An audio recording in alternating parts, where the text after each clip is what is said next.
Hello, and you are listening to The Professional Artist.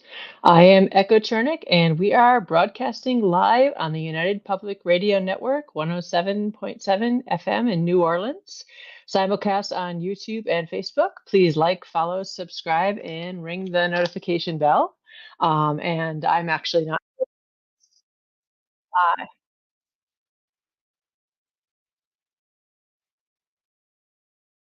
I am actually in Seattle, north of Seattle. I'm in Bellingham, Washington. I have a gallery in up here for any of you that ever get a chance to travel up this way. I have a gallery in Fairhaven, Washington, and that's where I usually do my broadcasts from. And today I'm going to be talking about the business of illustration.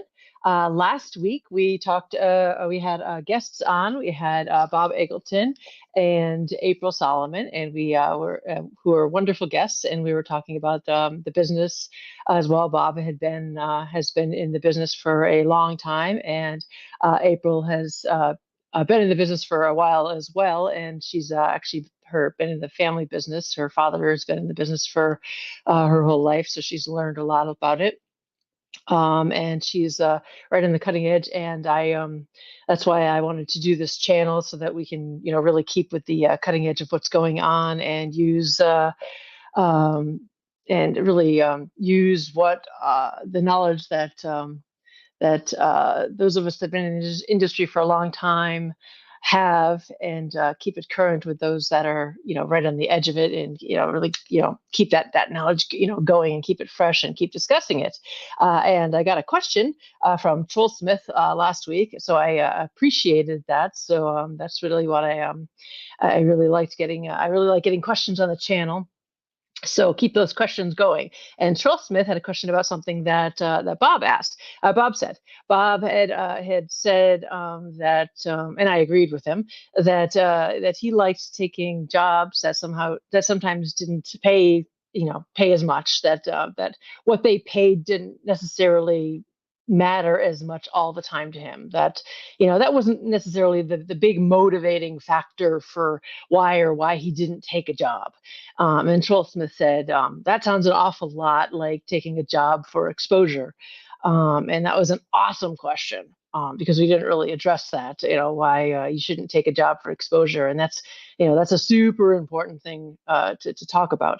And I really want to talk about that today. So before I get to the big, taking a job for exposure thing, I'm going to talk about define exactly what Bob was saying, and it's going to lead me into talking a little bit about the pricing in the industry and how that works. And versus other industries, pricing in the illustration industry is a little bit flexible, because it's not like a set pricing structure. When you're pricing art, it's negotiable. It's a little bit of an art in itself. So what Bob meant, and and what I do as well, is that when we take a job for an illustration job, somebody comes to us and says, "Hey, I want you to do a poster for." He was talking specifically about, I think the Lovecraft Film Society, the film festival, and I've they're an awesome festival, by the way. They're in Massachusetts, and I'm sorry, Portland. Portland, the Lovecraft Film Festival, and they do. I met them years ago at conventions that I've gone to. They're an awesome bunch of people, and they do it because they love it. They love the works of H.P. Lovecraft, and they're a great group. And if you ever get a chance to go see that, you definitely should, and look them up. But they do it because they love it. So they obviously are a group of artists and a group of you know enthusiasts that love film. So they obviously don't have a giant budget. They're not Miller or Camel or anything. So they don't have a big budget. So they can't normally afford Bob Eggleston or myself or anyone else. And so therefore, they have to be cautious with their budget, which is why it's a great pleasure and honor for them to get someone like Bob. So why would Bob take a job for a small fish like them? Well, there is reasons. Um, so anyway, I will get to those reasons now. we're artists, and hopefully you're artists as well, which means you're driven by more than just money. You're driven by the love of creating art. So the chance to make something awesome for, like, the Lovecraft Film Festival or something. I mean, that's cool. That's exciting. So you're looking at the chance to make this poster, and you're thinking, yeah, that could be a really cool poster. And you're seeing more than, okay, they can't pay me a lot for that, but what else can I get out of that? Well, I've been wanting to make a cool poster in that style that I can pitch to this movie company that I've wanted to do some movies for a while. Ooh, and I wanted to do a book cover in that style, so I can pitch to that. I sort of wanted to do a portfolio piece in that style. So that would let me do a portfolio piece and I'd get paid for it. So therefore, you're doing a portfolio piece that you wanted to do anyway, but you're letting someone else pay for it. Now they're not paying you a lot, but they're paying you. So you're now doing a portfolio piece and you're getting paid for it. So that's a bonus. You're doing something you were going to do anyway, but you're getting money for it. And you are also doing a piece that is going to get out to the eyes of this crowd that is really excited about it, because for goodness sakes, they're getting Bob Eggleton to do this piece. So they are automatically over the moon excited because they're able to get, like, a god of illustration to do something for their little film festival. So they are just like agog. So they're excited about it, and all their fans are going to be excited about it. So he is correct. They're going to get, automatically, all their fans are going to pay a lot of attention to it, which means it's going to lead to more print sales from their fan base, which means he's going to get income from their fans automatically. So that's another income stream. So he's automatically calculating in that income stream, and so that's being calculated into what he's figuring out he's going to get from this. So he's figuring he's going to get the portfolio pieces he wanted to do. Being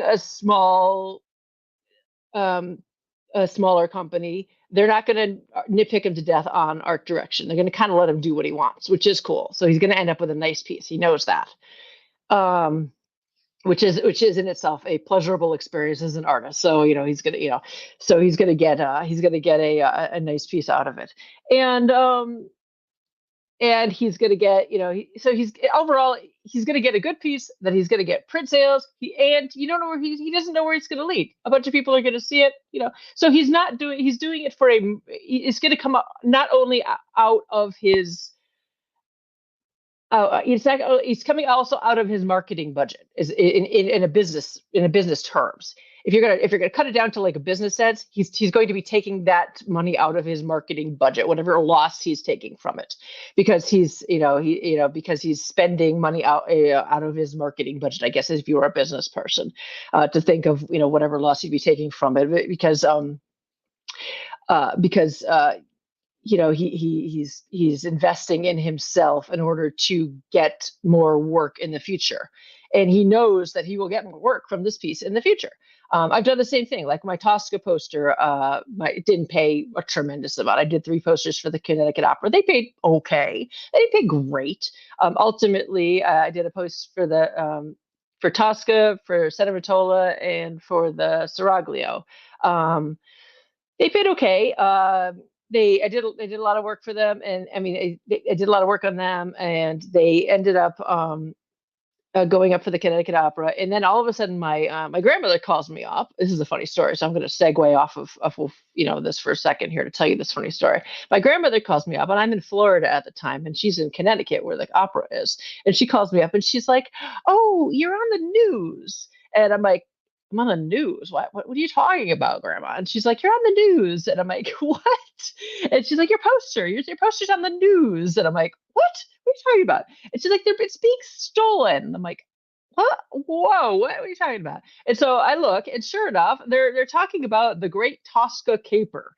And in this, I kid you not, this is on my website. I have actually the clip of this. Apparently, they printed up 500 of these posters, and they put them all over Connecticut. Now, I mean, this is a small job. They only did like 500 of these, and they put them all over, like, Hartford, and people loved them so much because they were vintage Art Nouveau style posters that they started stealing them. That the actual local news was going down and filming the posters and talking about how people were stealing them off the walls and running away with them. And so I was like, whoa, all right, this is cool. So taking that as a marketing thing, I'm like, okay, all right, this is cool. This is a marketing lead. I called up my local news in Florida, and I was like, let's run with this. And I said, hey, look at this. The marketing people, the news in Connecticut is saying, look, they're stealing my posters. Would you like to do a story on this? And the news down in Florida went, well, that's kind of weird. Cool. And I'm like, I have the originals down here. Would you like to come do a story on me? And they went, sure. And they came to my studio and they did a big story on me, and they filmed me at my desk and with the posters, and they did a big news. I mean, if you get a story, you run with it. And so I was able to take that and spin it, and then we contacted the both of the radio stations, who were able to get the actual clips of the actual news clips. And so we were able to have them on the website. So if you go to my website, and I could put the links up, you can actually see the great Tosca caper and everything. And it ended up leading to a lot of opera posters and a lot of Art Nouveau work. And so, like Bob was saying, you don't know where things are going to lead. So I got a great amount of work from these posters that didn't pay a lot. But I knew, but I took them knowing that they were in an Art Nouveau style. They were the style I wanted to get. And I wasn't going to take a loss from taking these posters, and I wanted them for my portfolio. So I was like, yeah, I'll do them because they're in the style I want to promote. Now, what you don't want to do is you don't want to take something in the style that you don't want to do. So say somebody were to contact me and say, hey, do you want to take this little piddly job for doing a poster about gym equipment? I don't really want to do gym equipment, or, something I don't want to illustrate. Do you want to do this diagram of gym equipment? No, I don't. I don't really want to do more work in gym equipment. So, we want to pay you a really small rate to do gym equipment. I can't do anything with that. I can't get more work doing gym equipment. I can't sell prints of gym equipment. They're like, well, we'll put it up in our gym and people will like it. I'm like, it's not going to get me any more work. That's not a marketing strategy I can use. So that's not going to help me. So that doesn't work in my marketing scheme.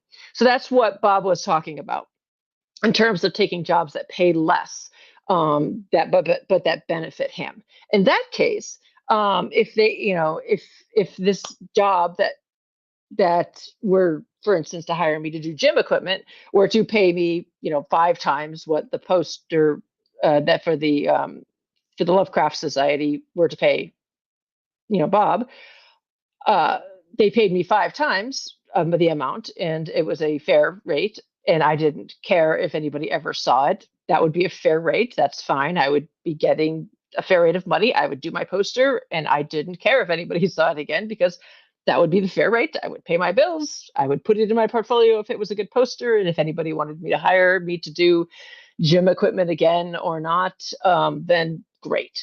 That is, that's how you want to handle it. So you need to balance out the job based on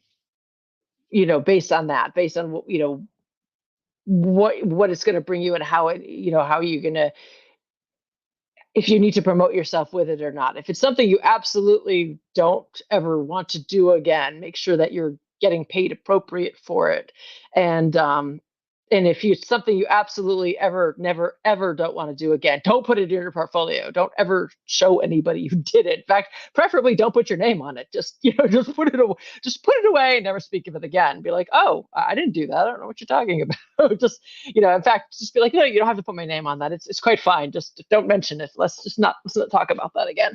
So, because, sometimes you just do work that you just, you don't care to do, that's not in your style. I've done lots of jobs that it's just not in my style. And I've done jobs that I've been hired to do that aren't my style, that I don't care that aren't my style. They've hired me to do that. They're like, can you do this style? Sure, I can do it. I mean, I've done Disney princesses in the actual Disney princess animation style. That's not what I'm known for. That's not what I want to do. That's not what I want to pursue. That's not really what I care to have a career in, but I got paid to do it. It's fine. It's great. It's work, but it's I don't promote myself with it because it's not what I do. Um, Subsequently, I also do a lot of work for the role-playing game Shadowrun. And that pays terribly because it's in the gaming industry. And next week, I'll actually be talking about a lot of work I do for Shadowrun. However, I take the work for Shadowrun because I love Shadowrun. I've played Shadowrun since college. And there, like I said, you're an artist. You need to keep your artistic soul alive. I'll be at Gen Con next week. I'm a gamer. I've loved Shadowrun forever. If you do work for the gaming industry and you do work on a game that you love, you're probably doing it because you love it, not because they're making you rich. Um, I'm sorry, Catalyst. I love you, but you don't make me rich. I adore you guys. I mean, I adore your game. I love Shadowrun. You guys know this, but it does not pay the bills. But but everybody who works on Shadowrun or anything knows that, and you also know that I spend way more time on it than I should legally be allowed to, because it's a passion, and that's what keeps an artist going. It keeps an artist alive. I've been working on this dragon scroll, and I'll talk about that next week. And it's just it's exciting to work on something that you love. But you have to balance that with your other jobs that, as a business owner, that actually pay the bills as well. And it's okay to take jobs that you're excited about even if they don't pay well. But you just have to balance everything. You have to balance your business. You have to make sure that if you're going to take a job that doesn't pay as well, that you balance it with a job that pays enough to keep your family and your business, afloat. I actually make a tremendous amount more from the prints and everything else than I do get paid to do the work for, the Shadowrun. I mean, I get paid for the work I do for Shadowrun, but I get paid way more on the prints and the drawings and everything I do, than I do, from I get paid a lot more for print sales and everything else I do just directly for my fans than I do directly for the work. And I set it up, on purpose that way. Um, so you just have to strategize exactly. If you want to do something, you strategize. Okay, what do I want to do, and how can I do this and make it profitable? I want to draw this. How can I make it profitable? I want to do this style work. All right, how can I make it profitable? If you want to draw gym equipment, how can I make it profitable? You strategize it. So, back to exposure. So, yeah, it's different. So it sounds a lot like, what I was describing in terms of Bob getting his work out there for people to see it. That sounds like the definition of exposure, not the definition of exposure. That's more like the definition of self-promotion. Technically exposure, self-promotion's the same thing if you define it, but it's not in the art world. Exposure with a big capital E is not a pretty word. So somebody approaches you as an artist and they say, got this project for you. And this is not based on an actual person, living or dead, not a particular person or client. So if it sounds like a particular person I'm not describing anybody out there in particular. Okay, so don't take offense and don't get mad. This is just a fictional person based on a lot of people. So client contacts you and said, or person contacts you and says, I have this, we're doing this book. It's a series of books. It's like 12 books, and it's going to be huge. It's fantastic. It's this epic series. It's going to be a series of movies, and we want you to be the face of it because we love your illustration style. And you're just going to be this. Your style is fantastic, and it's going to be the face of it. It's going to be these movies. It's going to be this TV show. It's going to be we want you to be the face of it. And they just tell you all these great things, and hype you up all about it, and then they're like, we're going to do a Kickstarter this fall, and and we're going to do for the first book, and I've been writing the first book for the last 7 years, and then these alarm bells start to kind of go off, and you're like, wait, what? And and so I can guarantee you're going to be, you're going to do all the covers for it, but because I've been writing it for the last 7 years, I can't pay you for the art, because I gotta, like, pay myself for the writing the book for the last 7 years, because I've been just kind of doing this for free. So but once everybody sees your art, and once it takes off and it becomes a movie, I mean, you are just going to be like the person. I mean, everyone is going to like want your art, and you're going to be famous, and they're just going to be like throwing money at you, and everybody is going to know your art, and everybody is going to just want to hire you, and you're just going to be like big in the industry. And I know this guy that like runs this film company, and he's going to want to hire you, and I know this other guy that knows this person that they're going to want to hire you, and that's what's called exposure. They promising you that that you're going to do this work for free, and you're going to get like known, and you're going to get exposed. And uh, so the joke is that you can die from exposure. So it used to be called like physical. I used to be an EMT, and I used to and if you got like, you get like, if you're out in the cold and you get like your body temperature drops and you go into shock, and you could die. That used to be called exposure before it was called shock. And you can die from shock. And that used to be called exposure, or exposure to the elements. And so the joke turns into you can die from exposure. So basically you can starve to death from exposure, from being basically not being, you can do jobs until you just don't get paid enough to do this. Don't do work for exposure. If you want to do a job that, um, if you're excited about doing a job that just sounds like, fantastic and beautiful for your portfolio, just do it for yourself, and you're not dealing under somebody else's guidelines. You should get paid for your work. Always get paid for your work. And don't do work for what's called spec either. Spec is where someone's like, I want you to do the work, and then I'll know it, and if I like it, I'll pay you. No, that's like the same as, all right, I'm going to go to the grocery store, and I'm going to buy all the food for my dinner and make the dinner. And if I like it, I'm going to go back to the grocery store and pay them if I like the food, if I like how the food tastes. No, that's not how that works. They need to pay you, if you do the work. Generally, especially smaller companies, they're tentative about that, and not necessarily because they're assholes. I mean, just especially if they have small budgets, they're just cautious because maybe they've been burned. I mean, you don't have to assume that it's just because they're jerks. Maybe they're jerks, but they just might be cautious. They probably have been burned. They might have had bad experiences. So what I do is I charge a third up front for sketches. And if they don't like the sketches, then they don't have to pay anymore. And that's called a kill fee. So basically, we do a round of sketches. And if they love the sketches, then good. We do the next third. And then after that third, if they love that, then they pay that third, and then we go to finish, and then they owe the last third, and then we're done with the contract. And after they pay that third, they have whatever licensing we agreed on, and we can talk about that in a bit. And that's all contractually agreed on. And you have to have everything in writing in contract. That's just so important to have everything contractually agreed upon. And that's a discussion we'll get to after. But yes, definitely don't do work for free. Have everything in writing, and have, and even if you just do sketches, say you're going to pay me this much to do to do some sketches, and then have them pay you that much. Um, for sure. But yeah, don't do work for exposure. It's just not a good idea.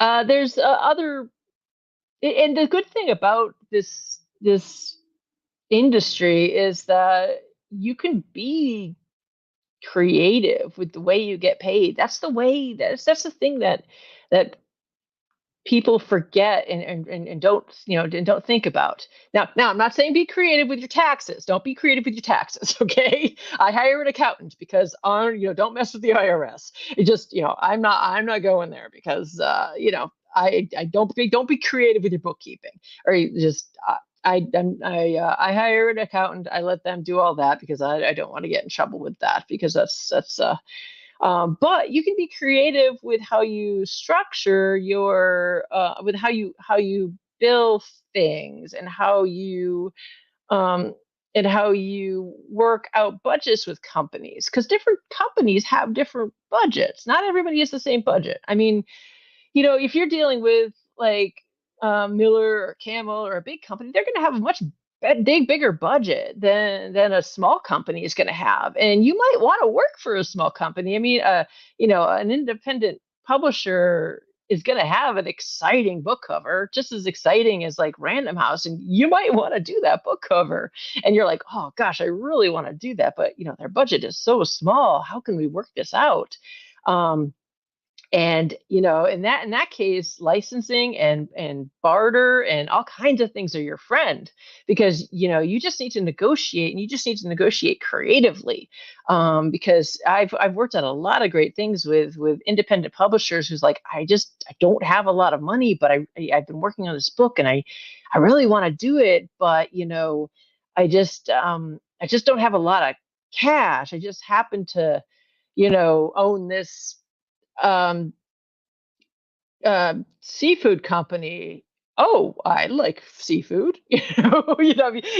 Negotiate. You can barter's your friend. No, just for tax purposes, barter is taxable. So you do have to declare that to your accountant that you're bartering, and everything, so they can write that off. But there is other ways to negotiate besides just pure cash, that you can get, that you can still get your, what you're worth, without just pure, money worth, which is, it just, you just have to be creative about it.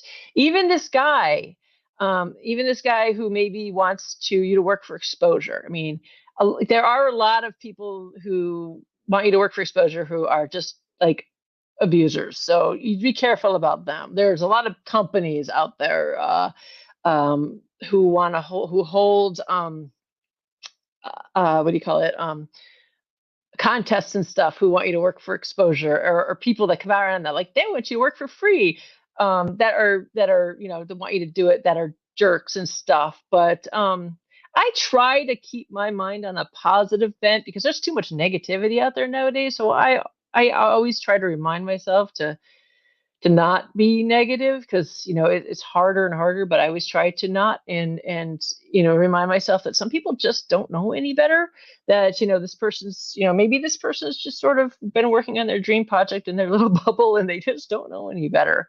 And I'm going to circle back to that in just a second, because I was thinking about that earlier, and I happen to have a very like problem solving mind. Uh, um, so I was actually solving this problem in my head earlier, while I was thinking about what I was going to say to you guys earlier. Um, but one of the things I was thinking about, how artists need to negotiate, and that is hard for some artists, because negotiating is a big part of being an artist, and talking numbers. Talking numbers is difficult, because a lot of artists anyway, carry, uh we all have that terrible beast of, like, that self-worth doubt problem, is that we enjoy being artists. I mean, we enjoy what we do, and and if you have fun doing what you love, then you question, like, oh geez, why would somebody want to pay me for doing what I love? And then it comes to question, like, you start to you have a problem asking people to pay you to do that, and you start to devalue yourself, and then you start to say, oh, I feel guilty wanting to ask them to pay me to do what I love, if geez. And some artists struggle with that more than others. And you can be the most awesome artist in the world. And I've met some really awesome artists, and they really struggled to ask people for money or to value themselves. I mean, I struggle to value myself sometimes. I'm always pricing myself too low. And in that case, it really helps to have somebody to sometimes, mark your work higher or to bounce numbers off of. Um, I have Lazarus who's always marking my work, higher than I'm like, oh, you're gonna mark that up. Oh, ooh. And he marks up prices in my gallery all the time, and I go, oh, really? And then they sell, and I go, oh yeah, okay. And I think all artists that I know do that because we're like, but it was fun. Is and I think a lot of artists do that. But I would suggest to any commercial artists, you pick up the Graphic Artists Guild Guide to Pricing and Ethical Guidelines. That's the Graphic Artists Guild, GAG, Guide to Pricing and Ethical Guidelines. Graphic Artists Guild, GAG, Guide to Pricing and Ethical Guidelines. And if you go to the GAG's website, you can find the book. And it's awesome. First of all, it gives you a ton of all the contracts you ever need to look at, gives you all of the resources for all of the technical terms you ever need. But it also, number one, gives you a list of the pricing for every year that is suggested for what you should price yourself at. And if anything, it's a good baseline to see what you should be pricing things at, because it explains pretty much everything you need to know in terms of how big is the market you're selling yourself to.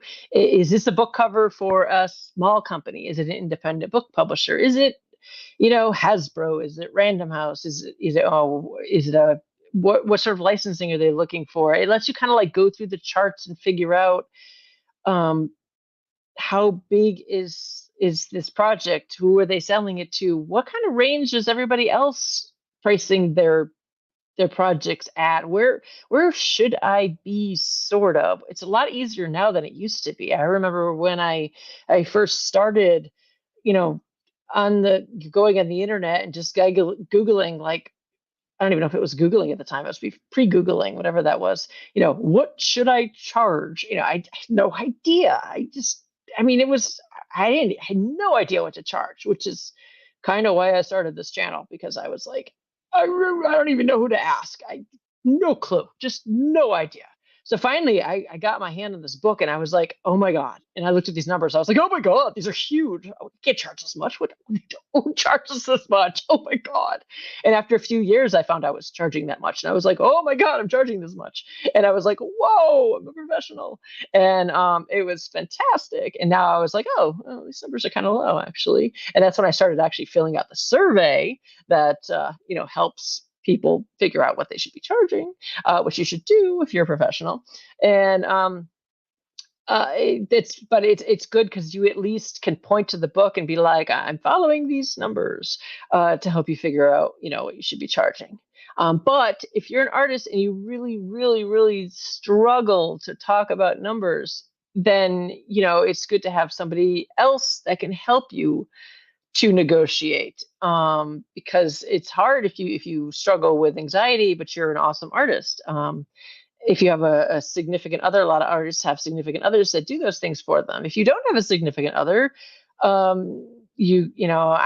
don't know if you have, a partner you can get to do somebody, to work with to do that.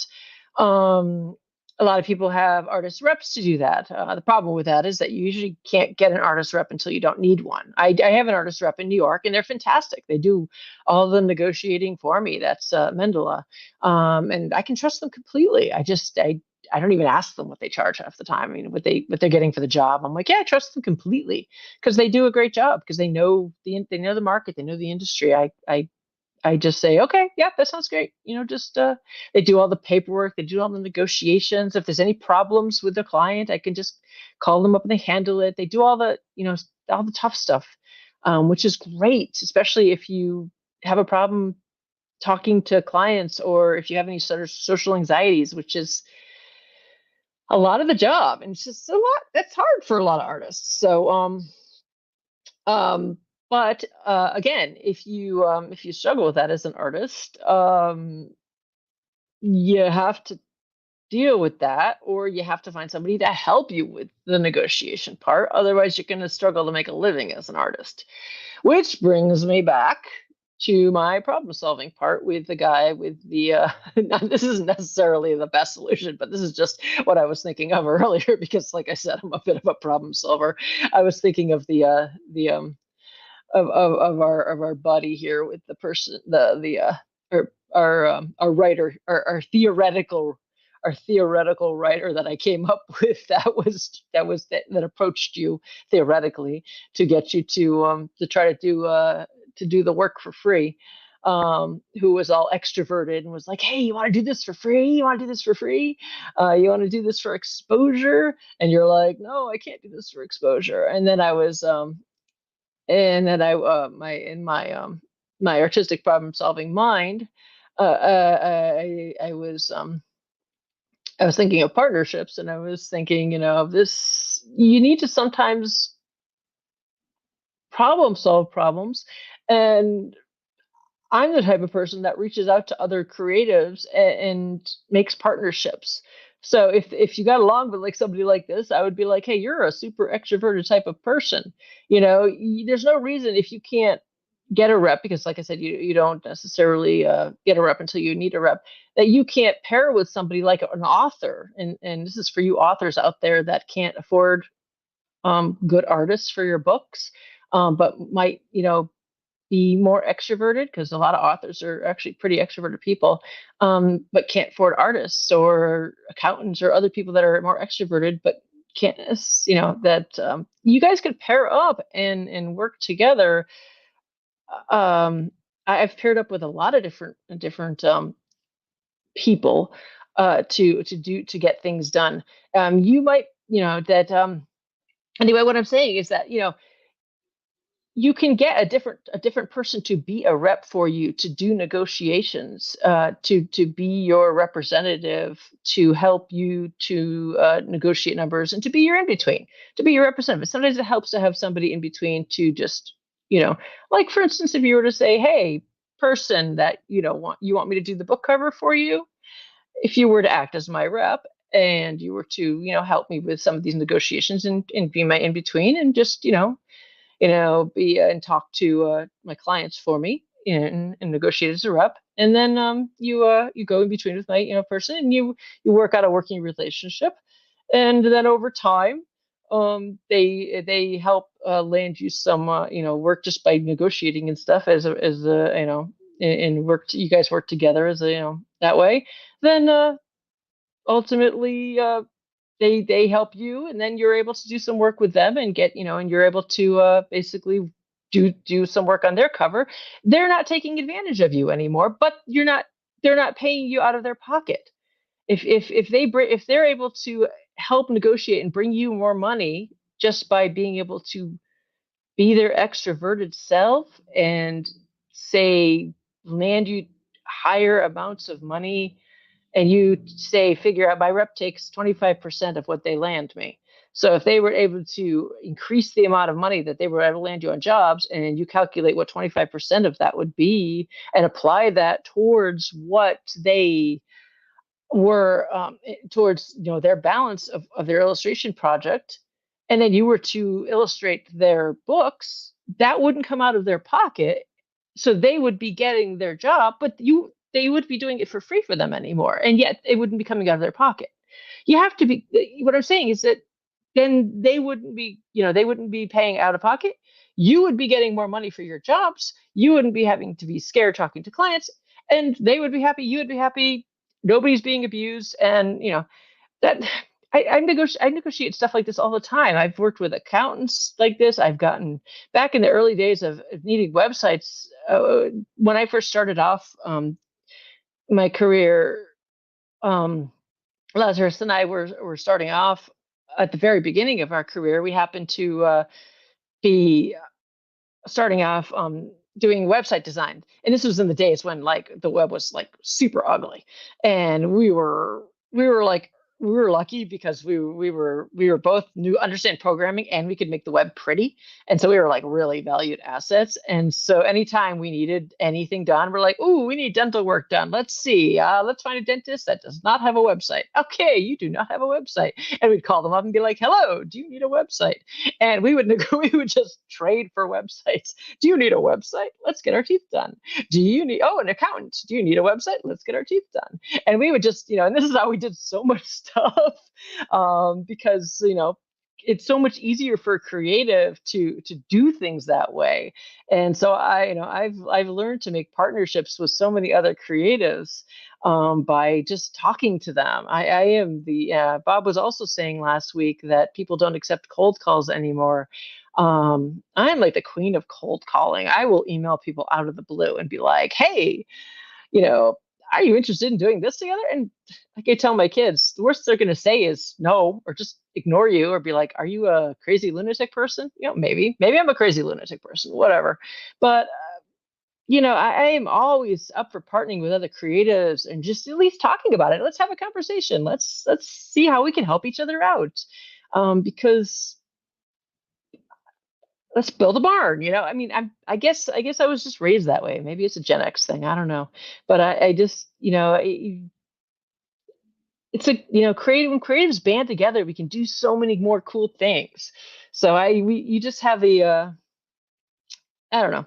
I guess I kind of rambled off in a sort of different direction from exposure there for working from exposure. But what I'm saying is that you can you don't have to follow society's rules completely, except for taxes. File your taxes, please. Just do that correct. Wait, don't get audited, because I don't even want to go down that road. That terrifies me. I just don't mess with the IRS.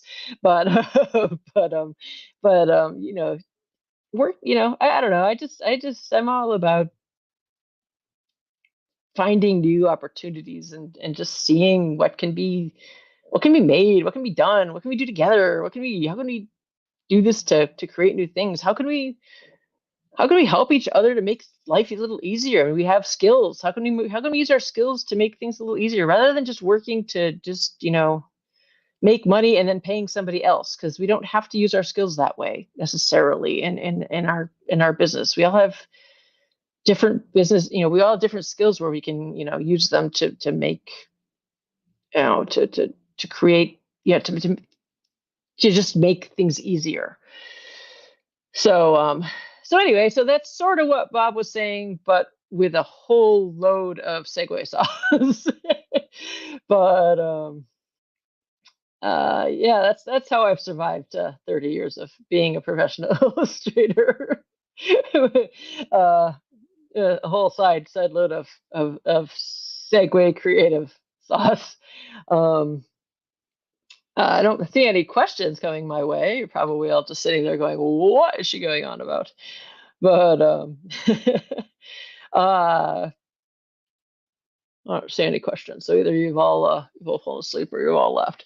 But anyway, but what else? Let's see. So yeah, so let's see. So just yeah, don't work on spec. Um, what to charge? I'll get into licensing and all that another day. I don't want to get into that too heavy today. I mean, there's different aspects of what to charge in terms of licensing um, and negotiation and contracts and stuff, and I'll tackle that another day, and on this channel.